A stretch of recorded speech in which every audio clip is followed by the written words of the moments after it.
Parade. Yeah. This is one hell of a roller coaster. Yeah. After the first 2 episodes, like first you gotta watch Death Billiards, and that was I think it was the Anime Mirai thing, and that was one of the winners. So they took that show and made it into a series. And first episode followed the same formula, and I think the second episode flipped that, and then the third episode. The second episode is like, kind of like a recap told in a different perspective, essentially. Yeah. Yeah. It's like we're going to show the same episode, but now we're going to show it in this person's perspective that has nothing to do with what's going on. They're just viewing what's going on. Yeah. And, I think the third episode followed the same formula as the first. Mm-hmm. And I was thinking that they were going to repeat it, but then episode 4, it just went that way. It's very, this whole series is very interesting to me. And the fact that it's taking a lot of morality and decisions, and you don't always see it. Morality in its own sense is like very subjective. You know, what one person, someone else might not think is bad. Mm-hmm. And I like those kinds of animes and those kinds of media that look at that and they just kind of, they tease you around with that. And they make you think and they make you want to know, you know, would I have made that same decision? Was that a good decision? Was that a bad decision? Stuff like that. So, I mean, it's really just up in the air a lot of the time. Yeah. A lot of the stories that put into this are kind of bits and pieces of show. A lot of situations that I see in J-drama back when I used to watch it a couple years ago. So I don't know. It kind of brings back that feeling of like stories that are real, like people who are real. And I mean, these are real issues, real problems, a lot of realism put into it, but with that sense of mysticism with the games that they're doing and everything. Yeah. And I like how they're actual games, but they're games with the twist. Kind of like in No Game, No Life. How they could be games, but you'd always, you know, there's different games, different ways of doing it, and there's always like a little twist to it or something. Yeah. So I like it. One thing, every time they bring out the game, it's like, yeah. I'm like, every time. I mean, to me, I'd have been like, if that had been me, if I'd have been one of the two dead people or whatever, I'd have looked at it and went, okay, something about this is really not right. I'm questioning everything now. I don't know if I like the new guy. The guy from episode 6. They switched up. Are you talking about the red-haired? Yeah. He didn't even tell everybody the rules. Well, I guess he explained it once to the guy, and then for the girl, he's like, and we it's like we were following the girl, so all we get is like half-ass explanations for the situation, even though we already know the rules because they're basically the same as they were saying. But it's like, well, yeah, I don't know. It's like I do like the fact that they do kind of skip over that a little bit because it's like after the third or fourth time, we're like, okay, we get it. We know what the rules are. Can we skip this? You know? Yeah. But I like how they'll cut to the usual reactions, which is once they get told the rules, they're like, well, screw this. I'm out of here. You know?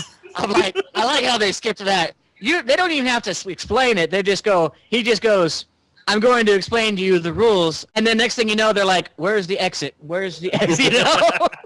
You're like, okay. We know what happened there. We know what you probably decided. You're like, no, do that. I like the use that, you know, each of them have their own unique powers and style and everything. You know, no two arbiters are like the same. They all have their own way of doing things. So the game that they played in episode 6 with I think it was the pop star and the fan. Oh yeah. Yeah. So when the little simple showed up, and I'm like, that looks like a snowflake. And then I'm like, I think that's wind. And then I can't remember. And I'm like, oh, when those things activated, I was like, oh no. And you think they're gonna get burnt up, but then it switches. And then I'm like, oh, okay, it's gonna be like I don't know. You think it's gonna be one thing, and then they just turn it way up. Like, oh yeah. I'm like, oh. Well, I mean, it's just like they said. I mean, they want to put everyone in an extreme situation to push them to their absolute limits and see what they'll do. And, you know, on the one hand, the girl is right because she makes a comment. I don't remember which episode, but she makes a comment of it's unfair because people will act a certain way in any given situation. And that's almost right, not quite, because there'll still be variety, and you'll still have people who will probably be the better person, even given in those situations. Yeah, like one, like Other to Be. It was like Yeah. episode 1. Yeah, I was like, no. But what was it? did she go down? Did she go?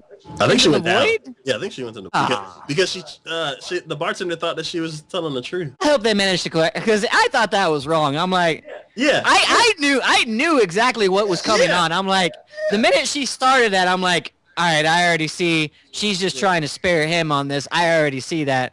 So I'm hoping they managed to correct that somehow, because I'm like, that's not right.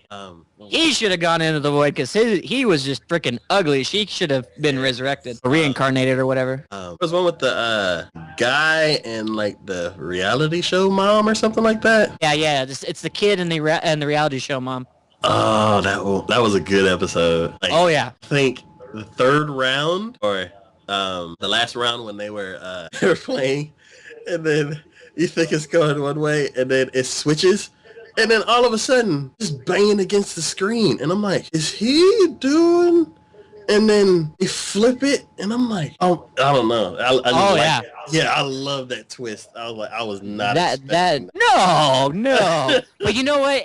I don't know. I kind of had an inkling of it, because she definitely seemed very, I'm like, you're kind of you're just not right. And then when all of a sudden she started doing stuff like that, I'm like, oh yeah, no, you're really not right. Yeah. You're so not right. You need to go away. That episode reminded me of the first episode because they went to the extreme in the not the first episode, the Death Billiard. They went to the extreme in that one. I don't know because that episode because Death Billiard was so intense. I really wanted to see the series. Mm-hmm. They toned it out a bit within that. No, I don't know. There again, like I said, it's a roller coaster. It's got those, calm, dumb moments, and all of a sudden you start just going off, and it's like, holy crap. So, I can't wait for the rest. I agree. 6 more episodos of this. It was definitely going to be one of those that I'm like, I'm going to be disappointed when it finally ends. Yeah. Like, no! Bring it back. It was so good. I want more. There's some more games they can do. Yeah. Please, just do something. I don't even care. It's just cool. I want to know about the god dude. Yeah. I mean, he says he's the closest thing to a god, and I'm like, well, then what are you? Are you a god? Are you not a god? And I love the fact that they were playing pool with the planets. Yeah. I'm like, oh, I want to have a pool table like that now. That looks so cool. I want to do that. Please. Yeah, there's so much in this. I'm like, y'all have created a good world. I just hope they can follow through with it and just start explaining and delving deeper into it. I want to see this stuff. Where would this thing be going? It's hard to say. Well, I mean, the high point, the bulletin point has to be the fact that she created an arbiter with feelings, which is supposed to be a taboo. So there's something that's going to happen with that. Yeah, because of the girl. Okay. There's something that's going to happen with that. And I don't know. It looks like maybe he's going to start having some feels for her or something. I at least know that she surprises him every now and then. Yeah. Because he gets that look on his face when she does something that it's hard to tell whether or not he's like getting feelings for her or if he's just like surprised by what she is able to do or comprehend. Like, does not compute. Yeah. Well, I mean, come on. He really is, just like the rest, pretty much a blank slate. So hard to say. Basically, this story is of the outcasts who become better. I mean, in the basic sense, it's pretty much what it is. Slowly but surely, you got to figure, in Durara, they make it a point. Everything is connected in some way, shape, or form. This is the biggest, this is all one big circle, and